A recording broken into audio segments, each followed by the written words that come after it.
ಎಲ್ಲರಿಗೂ ಕೂಡ ಬೆಳಗಿನ ಶುಭೋದಯ. ನಾನು ನಿನ್ನೆ ತರಗತಿಯಲ್ಲಿ ಹೇಳಿದ್ದೆ ನಿಮಗೆ ಪ್ರಾಗೈತಿಹಾಸಿಕ ಕಾಲದ ಸಂಬಂಧಪಟ್ಟ ಕೆಲವು ಪ್ರಶ್ನೋತ್ತರಗಳ ಬಗ್ಗೆ ಹೇಳ್ತೀನಿ ಅಂತ ಹೇಳ್ಬಿಟ್ಟು.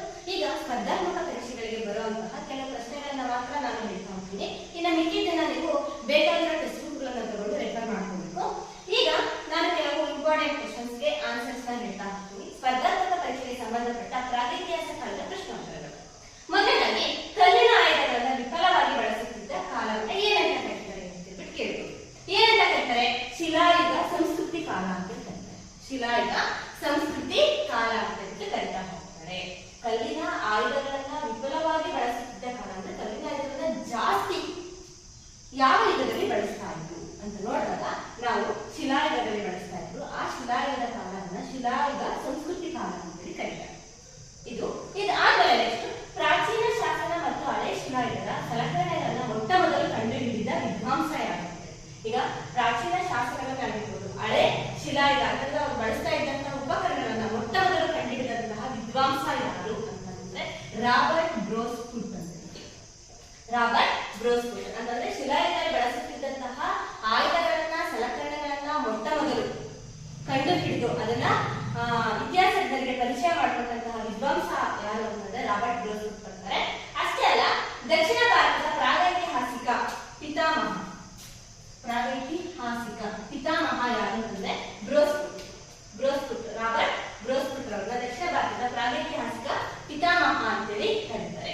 ಈ ಇತಿಹಾಸ ಪೂರ್ವ ಕಾಲವನ್ನ ಎರಡು ಭಾಗಗಳಾಗಿ ವಿಂಗಡಿಸಲಾಗಿದೆ. ಇತಿಹಾಸ ಪೂರ್ವ ಕಾಲವನ್ನ ಎರಡು ಭಾಗಗಳಾಗಿ ವಿಂಗಡಿಸಿದರೆ ಯಾವ್ಯಾವ ಅಂತಂದ್ರೆ ಶಿಲಾಯುಗದ ಕಾಲ ಒಂದು, ಲೋಹಯುಗದ ಕಾಲ ಒಂದು. ಶಿಲಾಯುಗ ಅಂತಂದ್ರೆ ಗೊತ್ತಿದೆ ನಿಮಗೆ, ಬರೀ ಕಲ್ಲಿನ ಆಯುಧಗಳನ್ನ ಮಾತ್ರ ಬಳಸ್ತಾ ಇದ್ದಂತಹ ಕಾಲ. ಅದು ಇದಕ್ಕೂ ಕೂಡ ಬಂದಿದೆ ನೋಡಿ, ಹಳೆ ಶಿಲಾಯುಗದ ಸಲಕರಣೆಗಳನ್ನ ಬಳಸ್ತಾ ಇದ್ದಿದ್ದು ಅಂತ ಹೇಳ್ಬಿಟ್ಟು ಕಲ್ಲಿನ ಆಯುಧಗಳನ್ನ ಬಳಸ್ತಾ ಇದ್ದಂತಹ ಕಾಲನ ಶಿಲಾಯುಗ ಅಂತ ಕರಿತೀವಿ. ಎರಡನೇದು ಲೋಹಯುಗ.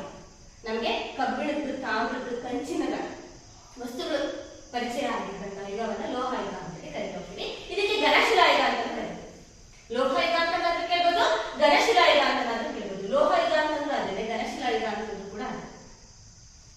ಈಗ ಈ ಶಿಲಾಯುಗದಲ್ಲಿ ನಾವು ಮತ್ತೆ ಮೂರು ವಿಧವನ್ನ ನೋಡ್ತಾ ಹೋಗ್ತೀವಿ. ಈ ಶಿಲಾಯುಗದಲ್ಲಿ ಮೂರು ವಿಧವನ್ನ ನೋಡ್ತಾ ಹೋಗ್ತೀವಿ. ಹಳೆ ಶಿಲಾಯುಗ, ಮಧ್ಯ ಶಿಲಾಯುಗ, ಹೊಸ ಶಿಲಾಯುಗ. ಹಳೆ ಶಿಲಾಯುಗ, ಮಧ್ಯ ಶಿಲಾಯುಗ, ಹೊಸ ಶಿಲಾಯುಗ. ಶಿಲಾಯುಗದಲ್ಲಿ ಮೂರು ವಿಧ: ಹಳೆ ಶಿಲಾಯುಗ, ಮಧ್ಯ ಶಿಲಾಯುಗ, ಹೊಸ ಶಿಲಾಯುಗ. ಲೋಹಯುಗದಲ್ಲಿ ಮತ್ತೆ ಮೂರು ವಿಧ ಬರುತ್ತೆ: ತಾಮ್ರಯುಗ, ತಾಮ್ರದ ಪರಿಚಯ ಇರುವಂತದ್ದು, ಅದಾದ್ಮೇಲೆ ಕಂಚಿನ ಯುಗ, ಅದಾದ್ಮೇಲೆ ಕಬ್ಬಿಣ. ಇದು ಪ್ರಾಗೈತಿಹಾಸ ಕಾಲಕ್ಕೆ ಸಂಬಂಧಪಟ್ಟಂತಹ ಕೆಲವು ಪ್ರಶ್ನೋತ್ತರಗಳು. ಸ್ಪರ್ಧಾತ್ಮಕ ಪರೀಕ್ಷೆಗೆ ಬರಬಹುದಾದಂತಹ ಕೆಲವು ಪ್ರಶ್ನೋತ್ತರಗಳು ಈ ರೀತಿ ಇರುತ್ತೆ. ಇತಿಹಾಸ ಪೂರ್ವ ಕಾಲವನ್ನು ಎಷ್ಟು ವಿಭಾಗವಾಗಿ ವಿಭಾಗಿಸಿದೀವಿ? ಎರಡು: ಶಿಲಾಯುಗ, ಲೋಹಯುಗ. ಶಿಲಾಯುಗವನ್ನು ಎಷ್ಟು ವಿಭಾಗವಾಗಿ ವಿಭಾಗಿಸಿದೀವಿ? ಹಳೆ ಶಿಲಾಯುಗ, ಮಧ್ಯ ಶಿಲಾಯುಗ, ಹೊಸ ಶಿಲಾಯುಗ. ಲೋಹಯುಗವನ್ನು ಏನಂತ ಕರೆಯುತ್ತೇವೆ? ಘನಶಿಲಾಯುಗ. ಈ ಲೋಹಯುಗವನ್ನು ಎಷ್ಟು ವಿಭಾಗವಾಗಿ ವಿಭಾಗಿಸಿದೀವಿ? ಮೂರು: ತಾಮ್ರಯುಗ, ಕಂಚಿನ ಯುಗ, ಕಬ್ಬಿಣ ಯುಗ. ಅಷ್ಟೆಲ್ಲ ಕಲ್ಲಿನ ಆಯುಧಗಳು ವಿಫಲವಾಗಿ ಬಳಸುತ್ತಿದ್ದ ಕಾಲ ಯಾವುದು? ಶಿಲಾಯುಗದ ಸಂಸ್ಕೃತಿ ಕಾಲ. ಪ್ರಾಚೀನ ಶಾಸನ ಮತ್ತು ಹಳೆ ಶಿಲಾಯುಗದ ಸಂಸ್ಕರಣೆಗಳನ್ನ ಮೊಟ್ಟ ಮೊದಲು ಪರಿಚಯ ಮಾಡಿಕೊಟ್ಟಂತಹ ವಿದ್ವಾಂಸ ಯಾರು? Robert bros. ದಕ್ಷಿಣ ಭಾರತದ ಪ್ರಾಗೈತಿಹಾಸಿಕ ಪಿತಾಮಹ ಯಾರು? ಬ್ರೋಸ್ಫುಟ್. ಇದೇ ತರ ನೀವು ಕೆಲವು ಪ್ರಶ್ನೆಗಳನ್ನ ಹುಡುಕಿ ಪಟ್ಟಿಯನ್ನ ಮಾಡ್ಕೊಳ್ಬೇಕಾಗುತ್ತೆ. ಪ್ರಾಗೈತಿಹಾಸಿಕ ಕಾಲಕ್ಕೆ ಸಂಬಂಧಪಟ್ಟಂತಹ ಅನೇಕ ಪ್ರಶ್ನೋತ್ತರಗಳಿರುತ್ತೆ. ನೀವು ಕಾಂಪಿಟೇಟಿವ್ ಎಕ್ಸಾಮ್ಸ್ಗೆ ಪ್ರಿಪೇರ್ ಆಗ್ತಾ ಇದ್ದೀರಾ ಅಂತಂದ್ರೆ ಈ ತರ ಎಲ್ಲ ಒಂದೊಂದೇ ಪಾಯಿಂಟ್ಗಳನ್ನ ನೀವು ಮಾಡ್ಕೋಬೇಕು. ಈಗ ಪ್ರಾಗೈತಿಹಾಸಿಕ ಕಾಲ ದಾಟಿ ಮುಂದಿನ ತರಗತಿಯಲ್ಲಿ ನಾನು ಯಾವ್ದ್ರ ಬಗ್ಗೆ ಹೇಳ್ತೀನಿ ಅಂತಂದ್ರೆ ಈ ಶಿಲಾಯುಗಕ್ಕೆ ಸಂಬಂಧಪಟ್ಟಿರುವಂತದ್ದು. ಶಿಲಾಯುಗ ಅಂತಂದ್ರೆ ಏನು? ಶಿಲಾಯುಗದ ಪಿತಾಮಹ ಯಾರು?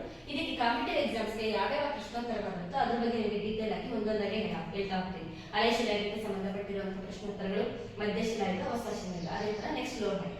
ಈ ತರ ಸ್ಪರ್ಧಾತ್ಮಕ ಪರೀಕ್ಷೆಗಳಿಗೆ ಬೇಕಾಗಿರುವ ಕೆಲವು ಪ್ರಶ್ನೋತ್ತರಗಳನ್ನ ನಾನು ನಿಮಗೆ ಹೇಳ್ಕೊಡ್ತಾ ಹೋಗ್ತೀನಿ. ನೀವು ಅದೇ ತರ ಎಲ್ಲಾ ಬುಕ್ಗಳನ್ನ ರೆಫರ್ ಮಾಡಿ ನೀವೇನ್ ಮಾಡ್ಬೇಕು ಅಂತಂದ್ರೆ ಪಟ್ಟಿಯನ್ನ ಮಾಡ್ಕೋಬೇಕು. ಈ ನನ್ನ ವಿಡಿಯೋ ನಿಮಗೆ ಇಷ್ಟ ಆದರೆ ಲೈಕ್ ಕೊಟ್ಟು ಶೇರ್ ಮಾಡಿ, ಸಬ್ಸ್ಕ್ರೈಬ್ ಮಾಡಿ. ಧನ್ಯವಾದಗಳು.